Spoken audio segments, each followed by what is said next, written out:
Welcome to South Omaha Speed. We appreciate you joining. We're not talking baseball today on the channel. We're talking rolling fenders. We put a short up that we did a while back on Instagram and on YouTube, and it's got like 6 million views on Instagram, and I think we're at 5 million on YouTube on the shorts, and a lot of questions on there, a lot of concerns. What are we doing? How we're doing it? What does it do?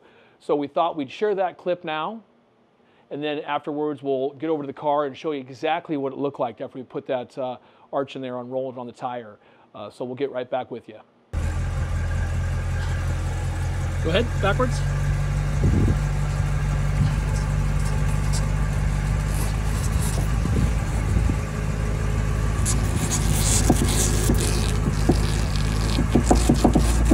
Yep, keep going. You stop there. Go forward. How's it going, Dad? Good. She's doing great. Doing great, Ma.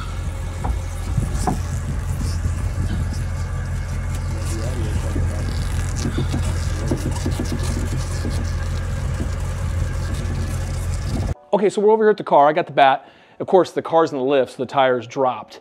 But when you saw my dad on the quarter panel, he was there for the weight to keep the car down, because if this was what it looked like in the video, the bat, what I was trying to do is roll that bat in here like this. His mom was driving back and forth, right? It's working that bat, and it's creasing that lip on the inside, it's pushing it up.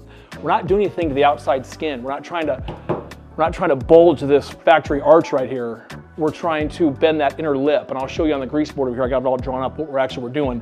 But as that is rotating like this back and forth, it is bending that lip up, and it got to the point where you want to keep it perpendicular. Now in the video I was doing with one hand because I was trying to film with the camera, so it's kind of doing this, but you want to, best you can, keep it perpendicular like that. And then at one point that the car was up and down and the bat was sucking up in there, the handle was hitting the ground. So you'll see I actually cut the bat off to get clearance, to keep it so I can make it perpendicular, because it was just too long, because the tires, on the ground's that tall.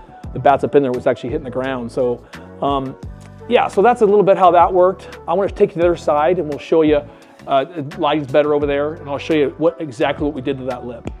This portion right here, you can see it's a hard 90. And that hard 90 looked like that all the way around here. And that bat just bent up that, it didn't bend the entire two-paneled lip. And I'll show you on the grease board what exactly I'm talking about. It just took that little edge and bent it up. And it keeps that, when the tire goes up there, just enough clearance. And it keeps that, because that 90-degree edge up in this area would just really cut the tire really bad. And that's what we're trying to avoid, ruining our good tires. And of course, we got to run a wider tire. Yeah, if we ran a stock tire on this thing, the same size as the front, we wouldn't have a problem, like from the factory. But I'm just not that old yet. And this car ain't gonna leave the family, so a lot of people out there, that's butchering the car. Nobody's gonna wanna buy that. Well, this car isn't going anywhere. We're not gonna sell this car. So we wanna run a little bigger tire because it looks cooler. And to us, that's the most important thing, is looking cool, right? I mean, yeah, we could run a front tire in the back, but that's no fun, right? If this was, it's a C code 289 car. If it was a Shelby or a K code, to be honest with you, I'd still roll it. You know what I mean? I would do it because it just needs to be done. Now, there is some talk on there too about people worried about paint and cracking the paint. Some people suggest using a heat gun or a hair dryer and really warming the edge of that paint all along here so it doesn't crack. Or maybe I've heard people say take a razor blade right along here and cut it. And then so if the paint cracks, you may actually make an edge for it to crack. This, on the other hand, it's been painted on this car for 50 years. It's got tarp rash. It's sat outside from 1979 to 2020 in a backyard in Oakland, California. I mean, it's patina queen. I mean, this thing it's got a lot of marks on it. We're not worried about that. We're not gonna drive it in the rain. People say that lip will create places for junk to sit up in there in water, and that's true, but we're not gonna drive this out in the elements. This is just a Sunday car, just drive around and go to shows and stuff. So if we do get caught in the rain, it's just gonna be by accident, maybe a once-a-year deal. So anyway, let's go over to the grease board next, and I'll show you exactly how those panels came together from the factory. So I got the grease board out here, and I did a little drawing, a little etch-a-sketch in here. And you can see here, this is the outside quarter panel right here, factory quarter panel. We're not messing with that at all. Here's the inner tub right here. And the two come together, a double panel where they pinch weld them, just right across here, like every 1.5 inches or so. You could probably see that when you looked up in the camera, you could see those spot welds, and it broke this side of the spot weld. So it just kind of breaks up at an angle just like that. Just enough to get that tire to come up in there. These vertical lines here, that's a stock tire. That's what we know as the nerd zone, okay?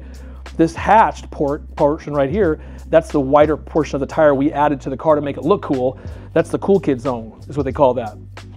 And you can see this zone right here would hit, so we need to bend that up. So that's what we're doing here. This wider tire, just enough to bend this up at an angle.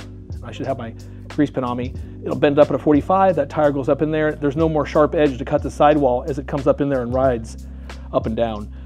So I hope that helps answer some of the questions that are out there on this short, and we're excited to share this information with you. So a lot of people are going to tell you this is the way to do it. It probably isn't the way to do it.